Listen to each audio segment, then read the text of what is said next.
దత్త భక్తులందరికీ జై గురుదత్త అండి. మీలో చాలామందికి ఈ బీచ్ తెలుసు కదా, ఆర్కే బీచ్ వైజాగ్లో. అంటే చాలామంది బీచ్లు చూశారు. అక్కడ కాసేపు ప్రశాంతంగా మనం అందరం వెళ్తుంటాం కదా, వెళ్ళినప్పుడు కూడా మేము కూడా అందరిలాగే కాసేపు దైవనామస్మరణ చేసుకున్నాము, కాసేపు మెడిటేషన్ చేసుకున్నాం, కాసేపు మంచి చెడులు మాట్లాడుకున్నాము. అయితే అందరూ దిగినట్టే 4-5 ఫోటోలు కూడా దిగాము. చాలా ప్రశాంతత అయితే కలిగిందనమాట. సూర్యాస్తమయ సమయం కూడా అయింది లోపు. స్వామివారు ఎక్కడున్నా ఏదో ఒక రూపంలో వస్తారని మేమైతే నమ్ముతూ ఉంటాం. దగ్గర ఏదో ఒకటి పెట్టుకుంటాం అన్నమాట వాటికి పెట్టడానికి, మూగజీవులకైనా సరే ఇక ఏ ప్రాణికైనా సరే. అయితే స్వామివారి ధ్యాసలో ఉండడం వల్ల స్వామి ఏ రూపంలో వస్తారా అని ఆలోచించుకుంటూ నేను కూడా అదే కాలక్షేపంలో నేను మా వారు కూడా గడిపామన్నమాట. చాలా సమయం అలా మాకు తెలియకుండా గడిచింది. ఈ మూగ ప్రాణులు మాకు అదే టైంకి ఎదురయ్యాయి. మా దగ్గర ఏముంటే అదే పెట్టాము, సంతోషంగా తిన్నాయి. మాతో పాటు అవి కూడా సమయాన్ని గడిపాయి అన్నమాట.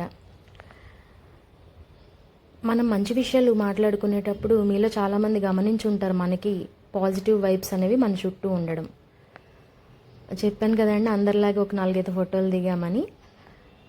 సరే, ఇదంతా అయిపోయిన తర్వాత ఒక అతను నన్ను, అక్క నాకు ఏదైనా తినడానికి ఇప్పించండి అని అడిగితే మా వారు వెళ్ళి కొని పెట్టారు. ఆ విషయం అన్నమాట, ఇది చూపించాం మీకు ఇక్కడ. అయితే నాకేమనిపించిందంటే, లాస్ట్ థర్స్డే, ప్రతి థర్స్డే మనకి మధుకరి సేవ అనేది చేస్తుంటాం కదా మన ఛానల్లో. అయితే సడన్గా మేము ఈ వైజాగ్లో ఫంక్షన్ పెళ్ళికి వచ్చాం అనమాట. అలా సడన్గా బయలుదేరిపోవడం వల్ల లాస్ట్ థర్స్డే మధుకరి భిక్ష నేను ఇవ్వలేకపోవడం వల్ల అప్పుడు నాకు అనిపించింది, స్వామివారే స్వయంగా ఇలా ఏదో ఒక రూపంలో ఎదురయ్యి, అక్క నాకు తినడానికి ఏమైనా పెట్టించవా అని అతను అడుగుతున్నాడు అనమాట. నేను డబ్బులు ఇచ్చినా సరే అతను నిరాకరించి, నాకు తినడానికి మాత్రమే కావాలి, నాకు ఒక చిన్న పాప కూడా ఉంది కాబట్టి నాకు తినడానికి ఏదైనా పెట్టించరా అని చెప్పి అడిగాడు. ఆ అక్క అన్న పిలుపు కూడా స్వయంగా దత్తాత్రేయ స్వామి వారి పిలుపులాగే మా వారికి నాకు కూడా అనిపించిందండి. ఆ క్లిప్ మీకోసం వీడియో లాస్ట్లో మేము ఇప్పుడు యాడ్ చేస్తాము.